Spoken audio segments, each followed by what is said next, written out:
Hi everyone, I'm Ali, I'm an architect, and today we're going to talk about the ARB Professional Criteria, specifically PC1, so let's go.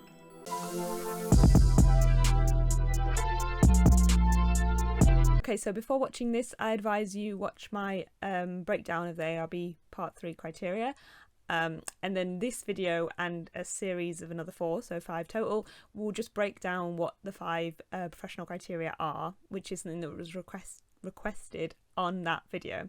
So I suggested that you use the professional criteria in your PEDR sheets to show how you are meeting the professional criteria, which makes it easier for people who are assessing you during your part 3, and it also makes it easier for yourself to see what you fulfilled and what you maybe haven't. So today we're just going to look at PC1, and under each of the professional criteria, of which there's 5, there are 10 sub-points, so 1.1 to 1.10. In your PEDR, I don't advise that you reference the 10 subpoints. I think you should just use PC1, PC2, PC3, PC4, PC5. So you're referencing generally the whole topic. I'll show you a quick extract also of one of my PEDR sheets, a really old one that shows me just really vaguely referencing the professional criteria, which is kind of what I'm suggesting that you do as well. But it is worth obviously knowing all of the 10 subpoints and how you might have already met them or how you might be meeting them in the future, just to see that you're aware of all of them, because they're a really great checklist for doing your part 3 and making sure that you have hit everything you're going to need to know for your part 3, because they're literally what you are going to be graded against, to see that you have all of those professional criteria met in order to pass your part 3 and therefore be able to call yourself an architect. So what we're going to do today is just look at those 10 points. I'm going to break them down a little bit more, explain what they mean if you're not sure, and also specifically suggest which ones you're more likely to have met during your experience, as opposed to ones that you're probably more likely to have met through doing a bit more research, a bit more information gathering on what they actually mean. So let's have a look. As you can see from the screenshot, there are 10 professional criteria for each of the subpoints. This one today, obviously looking at PC1. So we're going to start with PC 1.1, which is professional ethics. Professional ethics, what is that? So it's kind of the standards, personal and professional standards that you hold yourself to if you are in a occupation that has become a profession. So we have the same kind of professional ethics for careers such as medicine and law as well. Architecture is no exception. So what is considered the appropriate standards of behaviour and way to behave in that profession is laid out by the Architects Code, which the ARB itself sets out. And this has 12 points that you can see on the screen now, from everything from being honest and acting with integrity, to having appropriate insurance, to dealing with complaints professionally, and also just having respect for others more generally in terms of society. It also touches on the architect's responsibility to their clients, but also to wider society and the environment as well. And the Architects Code is backed up by certain pieces of guidance. So when 1.1 talks about professional ethics, it's really how you should be behaving as an architect, and you should be behaving in line with the Architects Code, because as it says, it's the standards of professional conduct and practice for an architect, and that's laying out exactly what they expect of you if you're going to be on the Architects Register. So that's the easiest way to answer that question. It pretty much covers the professional ethics expected of architects. It's similar to what's expected of people practicing in medicine and also law and other professions as well. So the second one, PC1.2, is the architect's obligation to society and protection of the environment. So, as I said, this is touched upon in the Architects Code under point 5, which is consider the wider impact of your work. However, the ARB also issues guidance that is in support of the Architects Code, and there are 2 pieces of guidance that would be relevant here to standard criteria 1.2. That is the fire and life safety guidelines and sustainability competence guidelines, and I'll link both of those in the description below, but they're just kind of giving some more guidance on architects as to what they should be doing to protect the environment in their work, but also protecting life through fire regulations and other, just all-encompassing aspects of design. So that's what we're talking about in point 1.2. You'll notice so far that point 1.1 and 1.2 are kind of bigger, broader implications of an architect's work, and the things that are more likely to come up at your part 3 rather than in professional practice if you're part 1 or part 2 filling out your PEDR. But we'll get to what's probably more relevant to you in a second. So 1.3 is professional regulation, conduct and discipline. In terms of PC1, what this means is that you, as an applicant for your part 3 in the end, has an awareness as an architect of what the regulation, conduct and discipline is for architects in the UK. So obviously the regulation is set out by the ARB, the Architects Registration Board, and as we know, you need to be registered with them in the UK in order to use the title architect, which is protected. So it's about understanding that regulation, what the ARB does, what's covered by that and what isn't. So it's things that involve the Architects Act and understanding that, knowing that and what it means. Then conduct and discipline are really set out in the Architects Code, which sets out how they expect you to behave if you are an architect on the Architects Register. And then discipline is you understanding what happens to people who are not acting in accordance with the code, and therefore how the ARB deals with complaints against architects on its register. And that's potentially a different video in itself, how the ARB takes a complaint from a consumer or a commercial client of an architect, and then how they deal with disciplining that architect and investigating the claim. So that's a different process, but you need to be aware of what happens if you are reported to the ARB as not upholding the Architects Code and not acting professionally or not upholding professional ethics of 1.1. So 1.1, 1.2 and 1.3 are all really about how you're going to be behaving as an architect in the world registered with the ARB. So it's a sort of future oriented part of the professional criteria, but obviously if you're sitting your part 3, you need to understand what you're signing up for. But PC1, PC 1.1, 1.2 and 1.3 are much less likely to be things that you are personally experiencing in practice. So they're not things that you can necessarily reference through your PEDR. Of course, you might have experience of them, but that's going to be the very few and far between people. Most people aren't going to be seeing these kind of things come up in their everyday work. Okay, so 1.4 is the last one of the subcodes for PC1 that are really more relevant to your part 3. So 1.4 is about institutional membership, benefits, obligations and codes of conduct. They want to know that you understand what those are. So institutional membership, I would advise you check out my video on the RIBA. This is talking about those other institutions other than the ARB, but partially the ARB as well, but what it means to be a member of those.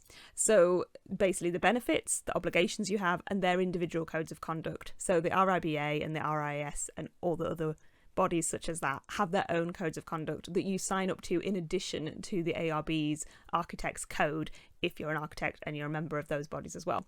Now remember, the ARB is what you have to be registered with to be an architect, and the RIBA, RIS and other institutes are voluntary, and so you're signing up for an additional level of kind of excellence is how they sell it, that you're an architect above architects on the Architects Code because you're choosing to go above and beyond in what you sign up to be beholden to, essentially. But in order to pass your part 3, you need to have an awareness of what those memberships are, what their benefits are, what the obligations are to you as somebody joining, and the codes of conduct that you'll be subject to in addition to the ARB's code. Now we get into ones that are a little bit more relevant for your PEDR. So whenever I have referenced PC1 in my PEDR, I'm usually talking about one of these subpoints because they're things that come up just more every day in what you're doing. So 1.5 is attributes of integrity, impartiality, reliability and courtesy. So I'm sure that you're all doing that in your day-to-day work in practice. You're going to be acting with integrity, you're going to be reliable, you're going to be courteous to people, and you're going to be impartial, or you should be trying to be impartial in any speaking you do to clients, to colleagues, any information that you put forward. A good way of doing this is saying, in my opinion, or to try and give two sides of information for people as well. So I'm sure that's something that you're all doing, and therefore good examples of that can be referenced in your PEDR. I don't think you should be mentioning PC1 for every little thing, because obviously it is something you're doing consistently throughout your experience, so you can't constantly be referencing PC1. You should save it for when there's something that you think really specifically is a good example of you acting with professionalism and upholding those values of PC1. So that's a good point to reference it in your PEDR. So another that you're doing all the time is 1.6, which is time management, recording, planning and review. So again, this is how an architect manages their time, how they record what they're doing, keeping a paper trail of things, how they plan and resource for the future, and how they review and learn from things. So it's something that's really built into architects education ever since university, but it's things that you probably have begun to do kind of automatically and you don't realise that you're doing. So they're things you're going to be doing pretty much every day in your day-to-day work. So it's really noticing that yourself and realising that that's an example of PC1. 1.7, again, effective communication, presentation, confirmation and recording. It's similar. It's what you're doing every day in practice. slightly more if you're talking to clients as well, or if you're talking to outside consultants, how that communication works, how you're recording information with them and presenting information to them. But basically, it's something that you're probably doing already. And if you're not, you should think about how you could improve all of these things about how you act in your profession, in your day-to-day work. 1.8, flexibility, adaptability, and the principles of negotiation. Maybe a little bit less so. Principles of negotiation could be with clients, could be with contractors, could be on site. It's discussing things, it's seeing things professionally, two sides, trying to have a conversation and come to some agreement on them. So architects don't just kind of throw their toys out the pram and leave, or they're not supposed to. You're supposed to be having a conversation, trying to come to what is the best solution for everybody. And obviously, always with your client's best interest in mind. That's the main thing. And obviously that refers back to the Architects Code, which the number 1 point of is be honest. So all of these things always reference that. 1.9 is something you're probably also doing every day, which is autonomous working and taking responsibility within a practice context. So for example, even when I was a Part 2, I used to be kind of the go-to person in the office for planning, dealing with planners, dealing with trying to get responses out of them or finding out if planning was validated or not. So that's kind of taking responsibility in a practice context of me doing that. And I did that autonomously. I would follow up on applications that people had submitted and things and taking on that role myself. So there's going to be examples of you probably having done that in your experience, whether you're Part 1 or Part 2, people do that all the time. So it's something that you need to really value yourself, realize that you stepped up and did these roles, and it's worth mentioning that in your PEDR and saying this is a great example of PC1. Lastly is 1.10, which is continuing professional development. So it's the acronym CPD, which is what it means. So CPD is something here that the ARB are saying in their Part 3 professional criteria. They want to see architects who are continuing their professional development, who are learning new things, who are investigating and trying new methods of doing things. This is something that you're probably doing in practice as well. You probably have CPD that you're able to attend, and you really should attend it, even if you're not actually an architect yet. It's really important for your own development, but also for the practice that you attend CPD, especially if they're maybe an RIBA charter practice. It's a whole other thing that we're not going to get into here.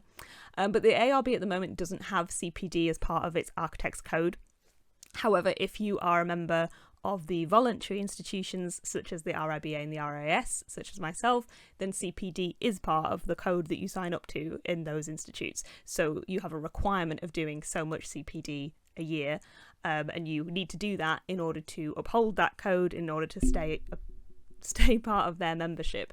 So that's why they're saying that they have another higher level of excellence than the ARB from those institutes, because they're asking more of their members. But the ARB is here in the Part 3 professional criteria, recognising that obviously ongoing education of architects is really important. You can't just stop learning things the day you're qualified and carry on regardless. You need to be aware of new technologies, new information, new legislation, and continuing your professional development to keep up to date on all of those. That's basically what those mean. So as I've said, basically 1.1 to 1.4 are really for people who are doing their Part 3. They're looking in more detail at what you're going to be beholden to as a registered architect and understanding what that means, so that before you take your Part 3 and before you then pass it and can act as an architect, you really understand what that is actually going to mean, and that it is a different level than to not being qualified. And then 1.5 to 1.10, or at least definitely to 1.9, are things that you will probably be doing in your day-to-day role as an architectural assistant or as a university student. They're things that you need to do for every part of your career, whether you're doing projects at university or whether you're actually doing real-life work in an office. These things are all going to be things that you do every day. So you need to be thinking when there was a particularly good example of that, and then that's worth mentioning in your PDR. So we'll take a quick look at a really old extract of my PDR and how I did reference it. Okay, so what we have here is my sheet number 11, which is from 2016, so a really long time ago. I have redacted some stuff that's project specific for you, but otherwise you can see this, and I'll also put it on my website in a blog about completing PEDR, and I'll link that below in the description as well, just to give you a bit of information of how you should use these things. But basically you can see everywhere that I've highlighted PC5, PC3, PC1, PC5, PC1. So I've said that, you know, these things apply. So you can see what I've basically done is say this is an example of or which is a part of this which I haven't experienced before. A good example of is experience in. That's the kind of way that I'm framing it. It doesn't mean it's necessarily the right way, but it's also a really helpful way of framing it, because, and also referring to it like this in caps, because if later on you're coming back to try and write your Part 3 career appraisal or any essays, you want to know specific examples of when you did things that were those professional criteria. And so this is a really easy way of you just quickly finding them and going, oh yeah, that project, I did this, and so I'll write that down now again, reiterate it and say, I've done that. So you can see some examples, PC5 of like contract stuff, and PC3, which was like statutory requirements because it's talking about a party wall agreement, and then PC1, obviously. So it's just me saying things that are things that, like I say, you're doing every day, but it's me saying that I've dealt with time management for this and the organisation, and that specifically I'm talking about a very large conservation project, and then a construction drawing set that we were doing for that. And it was quite a hefty construction set. And so it was a good example, more above what I had been doing in the past, that was saying there's a lot more time management and organisation in this project. So it's a better example of PC1 than just my day-to-day work. And then later on you can say the other one, which is PC1, also applied in another project, which involves a lot of resource planning and management to make sure it can be completed to a deadline. So again, it's a specifically short-term, intense project, and therefore PC1 on it is a little bit more onerous than it would be usually. But obviously the assumption is that you're always acting, with time management, resourcing, you're acting with professionalism at all times. So it's not really, brand new information, but you're just highlighting when you've done it more so than elsewhere, and where you think it's a really good example of that. And as you can see, I've only referenced PC1 or PC3 or PC5, the headline topic, not subpoints, because I think the issue with subpoints is you're getting into very specific things, and a lot of these things kind of habitate each other. So obviously you might be acting with integrity and being reliable and courteous at the same time as you're doing time management and effective communication. Obviously all those things are very much under the banner of PC1 professionalism, so there's no point breaking them all out and getting messy with it. You are just doing a really great example of PC1, and that's all you really need to say. And when you come back to talk about it again in future, if you're doing your Part 3, you're going to be able to see which specific ones of those it was and maybe which ones it wasn't. But that's how I would reference it in PEDR. Okay, so specifically when I was asked to start maybe doing these little breakout videos that just explain a little bit more about the professional criteria, the example I was given was that a workplace mentor had said, well, you're already doing loads of this, so you aren't missing it. And that's completely true. And I think understanding what you can get out of professional experience in practice and what you're only really going to get from like study group and extra revision for your Part 3 is different. So I think it's important that we break those out. So very much 1.1 to 1.4 is Part 3, and I don't think you're going to be experiencing them usually in professional practice, so not in your office environment.